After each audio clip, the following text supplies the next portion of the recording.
2 of our Freespace overview. Here we'll be talking about the first actual mission. Yeah, the first time you actually do something other than what they tell you to do, really. Yeah. First thing happens is that when you get up in here, they start talking about Operation Thresher and how the war with the students are going. It's, from the most part, you get the intuition that the war's been going okay. I mean, there have been some losses, things haven't gone as well perhaps as people they planned, but it's been okay. Generally speaking. And Antares is a contested system, which is right next to Vasuda Prime, and there seem to be hopes that eventually we'll be able to take Antares and then head to Vasuda Prime, even though the foothold there is, well, extremely strong. They come in here to tell you to not worry about what happened at Ross 128, and to not worry about any phantom ships, anything other than the Vasudans, because they're the real threat. Oh, so what destroyed Ross 128? It just seems really military there to go ahead and say, don't worry about things, even though this is a really important thing. This is clearly a pretty big problem, but don't worry. I mean, Ross 128 was considered basically a fortress. It was one of the few Terran strongholds that they felt very secure about. So we right about here is where we are introduced to the Galate. Our flight record apparently is already high ourselves because we completed our 3 missions of training, and so we are already stationed on the Galate. And we'll be outfitted with the Apollo fighters, which are currently the only fighter you're given, which is a space superiority fighter. And the ML-16 laser. And then we go into the first mission briefing, which is basically talking about you defending the Orf, which, let's be honest, the Orf is a ship that recurs, and you sometimes wonder why. It's not in the it's not like it's almost has a breached hull or anything. It's more that it's kind of got parts taken out. Its engine isn't in the best condition. Like, as a capital ship, it's like on its last legs, really. Yeah, you see it here. You'll see it a couple other times, and there's one point where you see it and it's really strange, and you question it. But we'll get there. Yeah. Now, currently the Orf is positioned in the Betelgeuse system, which will be an important system for now in the first section of the game, but eventually decreases in relevance later on. Eventually, as you can see, the mission briefing will go on to tell you to protect the Orf until the end of your launch, which, let's be honest, is not going to last long because of the first mission. Yeah, and your watch will be with Lieutenant Harbison.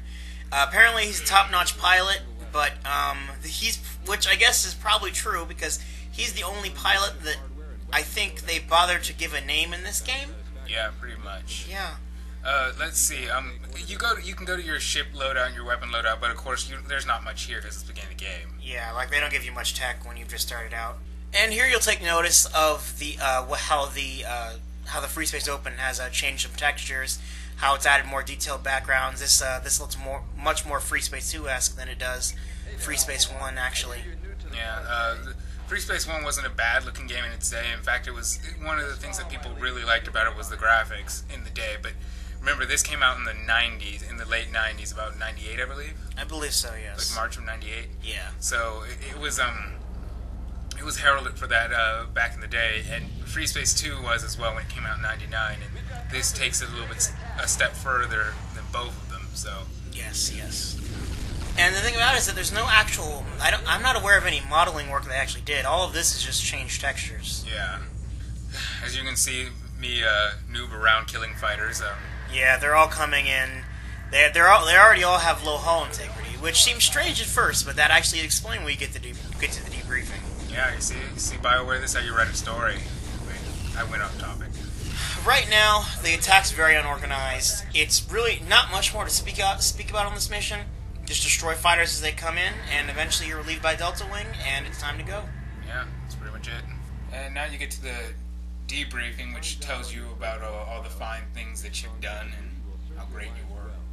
Yeah, they basically tell you that the reason the students seem so disorganized and all over the place with their hull integrity was because they were remnants of a convoy that apparently they'd hit last week. Yeah, so they weren't like a true attack force. It was more of a introduction to an attack force. Really, I mean, it was something that you'll see more of later. AKA justification for why the first mission's so easy. Yeah.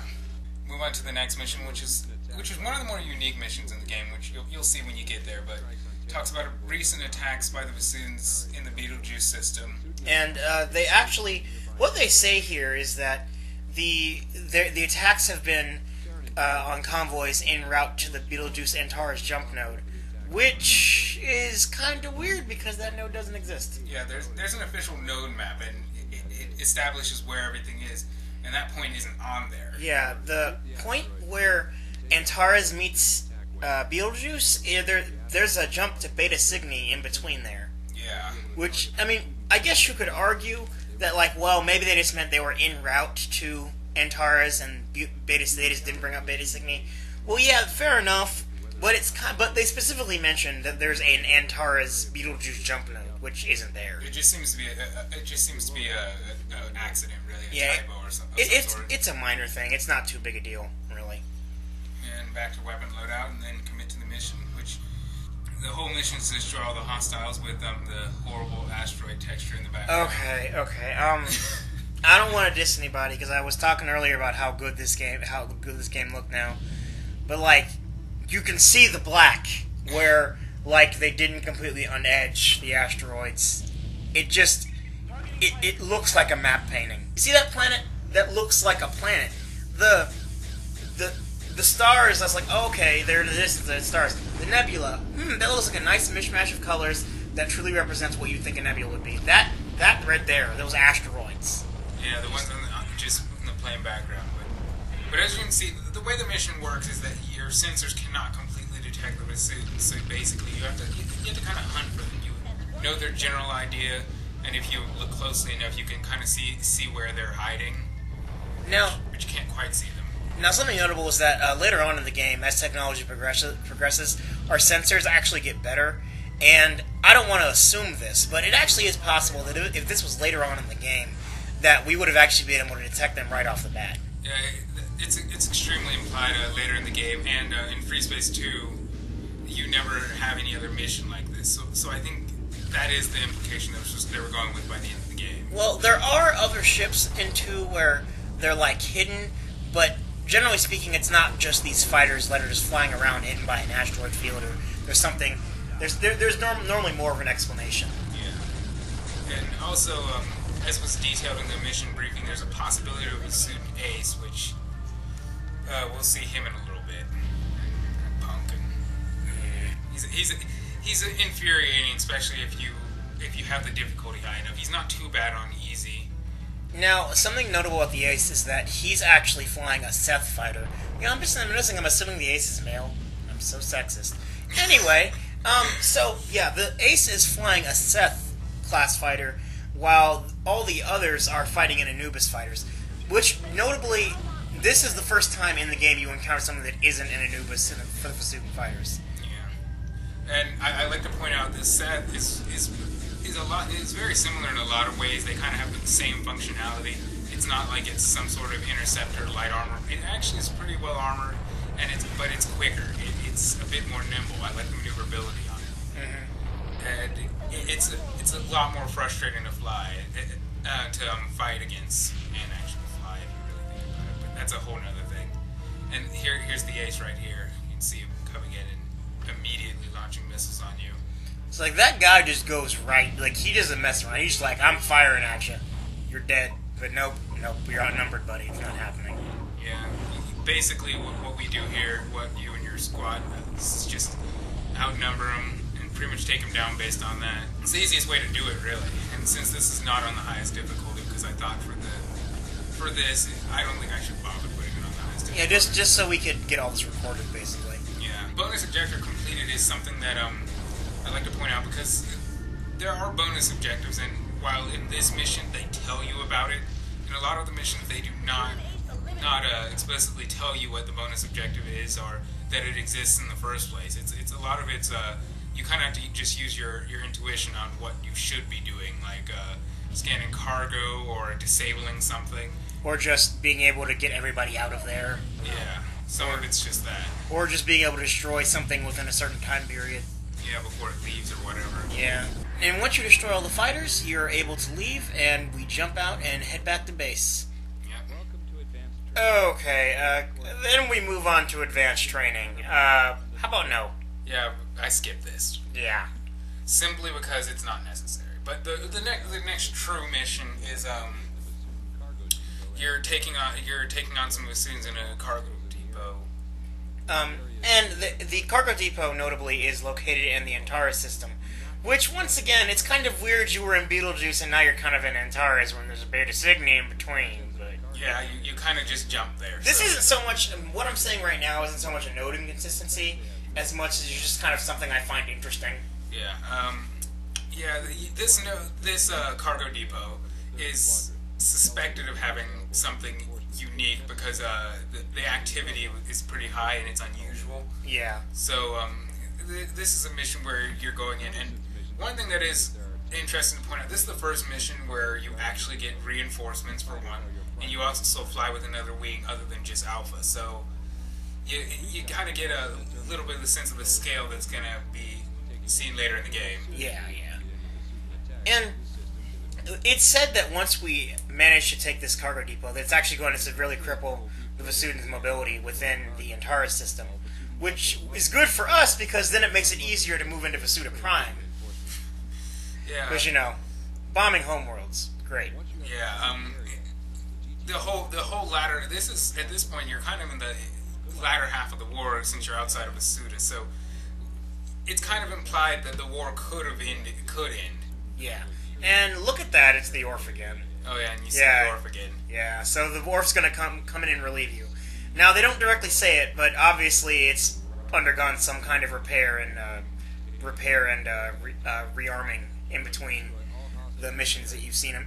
Yeah, right now the objective, of course, is to destroy the fighters, the freighters, and secure the depot. So that's pretty much what I go after right now, and just take on the fighters. Yeah, because the freighters will.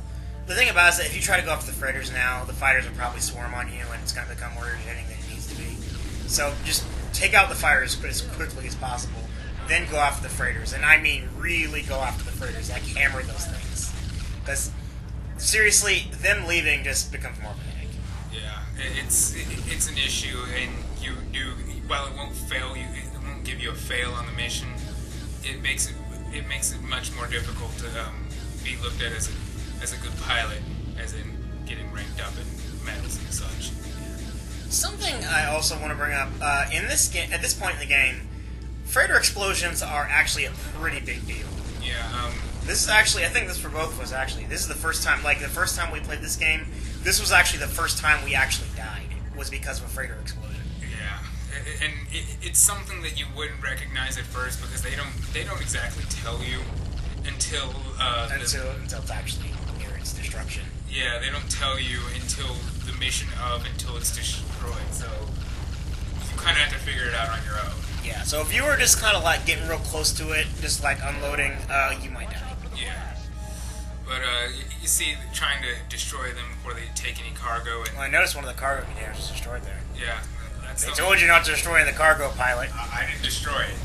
I didn't destroy it. That's because he was attached to it. I didn't do it. Okay, fair enough. Which is something interesting because sometimes even if you're not actually hitting the cargo, it'll be destroyed. Yeah. And it's partially because of probably the way that things move and everything. Yeah. But got all the freighters destroyed. And if you would have noticed earlier, the comm window came up, and I called in a support ship. That's one of the things I really like about Freespace. There's a comm window. You can call in support, reinforcements. It's pretty interesting. It's something that I thought was unique about the game. This is actually a good feature for keeping your squad mates alive if you really think that is important.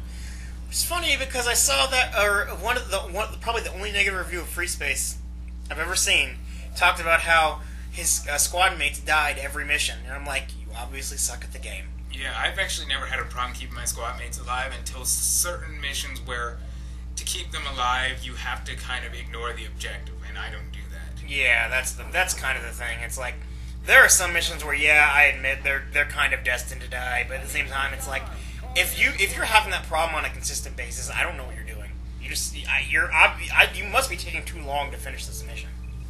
You see right here, I'm trying to scan cargo, and And I was thinking it was one of the bonus objectives. Like I think I said in the first video, I had not played this game in a while. I hadn't played through it in a while. I thought it was great and everything, but I had issues with my computer and couldn't play through it. And I made sure to try scan because I knew that was one of the bonus objectives. We'll see after the mission's over if I get it or not. Yeah, I am the Orph Jumps in, and I actually help finish destroying the fighters because I like padding my numbers.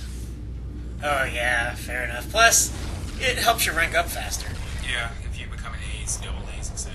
Yeah.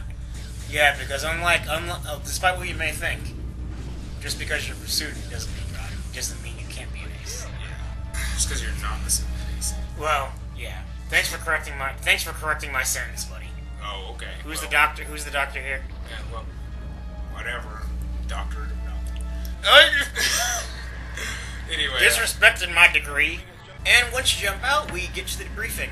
And basically, he goes over how everything you did was important, how you've basically made the Vasudin presence here weaker. He also brings up how the transport that came in into that cargo container was the Omega transport, which hauled away the contents.